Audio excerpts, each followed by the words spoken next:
Berbicara tentang kendaraan pengangkut barang, maka hal pertama yang kita pikirkan pasti adalah truk. Kendaraan pengangkut barang satu ini terkenal akan kegunaan dan fungsinya yang vital untuk memuat barang dan mengirim komoditi lainnya.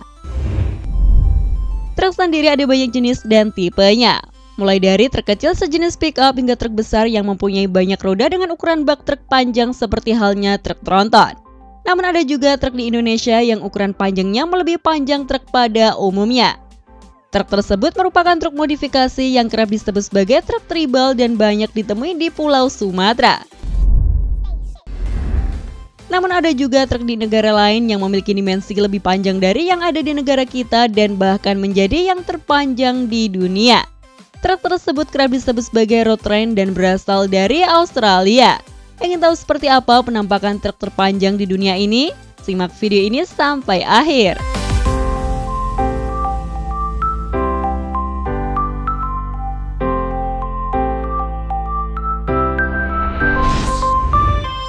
Truk terpanjang di dunia atau yang biasa disebut sebagai road train ini merupakan truk gandeng dengan rangkaian lebih dari satu bak atau trailer di belakangnya.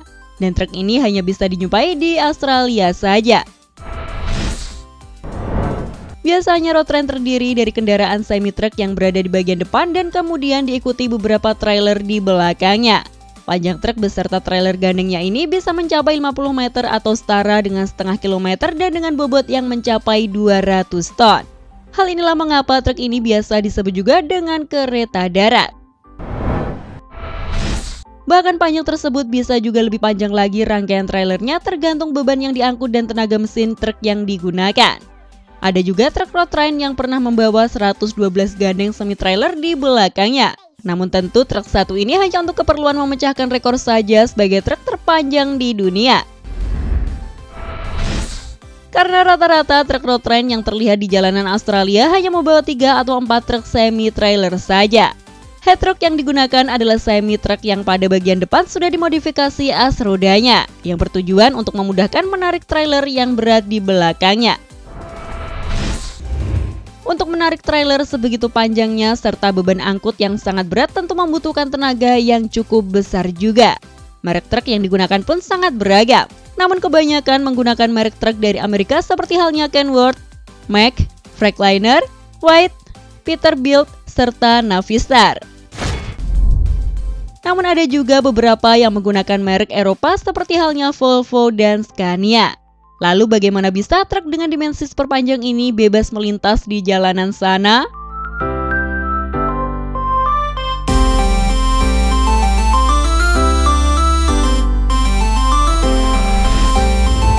Fenomena truk road train ini tak lepas dari peran pemerintah Australia yang tentunya sudah legal dan diatur dalam undang-undang yang ada di sana. Karena sebenarnya keberadaan truk road train ini sebagai pengganti kereta yang tidak bisa melintasi gurun atau dataran tandus di sana. Tapi tentu pengoperasian truk ini masih tetap dibatasi dan hanya beroperasi di daerah-daerah tertentu saja yang mempunyai medan jalanan bagus, lurus serta lebih lebar. Kebanyakan truk-truk ini melintasi daerah dengan rute dari negara bagian Queensland hingga New South Wales di Australia. Yang mereka angkut di trailer super panjang ini juga beragam, mulai dari mengangkut kebutuhan logistik, hasil perkebunan, hewan ternak, bahan bakar hingga bahan bangunan. Demi keamanan kepada pengguna jalan lainnya, di bagian depan atau belakang truk biasanya diberi papan tulisan road train sehingga pengemudi lain bisa lebih berhati-hati saat ingin mendahului atau bersimpangan.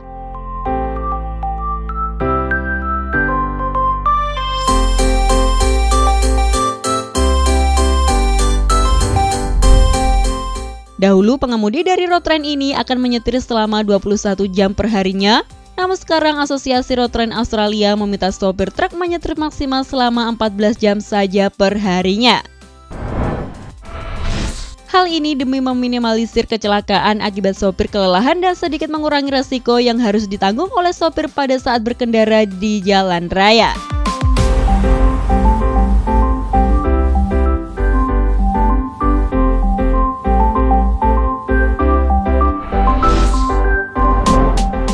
Melihat jalanan Indonesia yang mayoritas naik turun dan berkelok-kelok, pastinya truk road train ini sangat tidak cocok untuk beroperasi. Tentunya kendaraan pengangkut barang yang beredar di suatu negara sudah sesuai dengan standar operasional kendaraan negara tersebut. karena sudah disesuaikan dengan keperluan dan medan jalanan yang tersedia. Sekian informasi dari kami, klik tombol subscribe bagi yang belum dan jangan lupa aktifkan loncengnya untuk mendapatkan notifikasi video terbaru dari kami. Terima kasih telah menonton dan maju terus dunia transportasi Indonesia.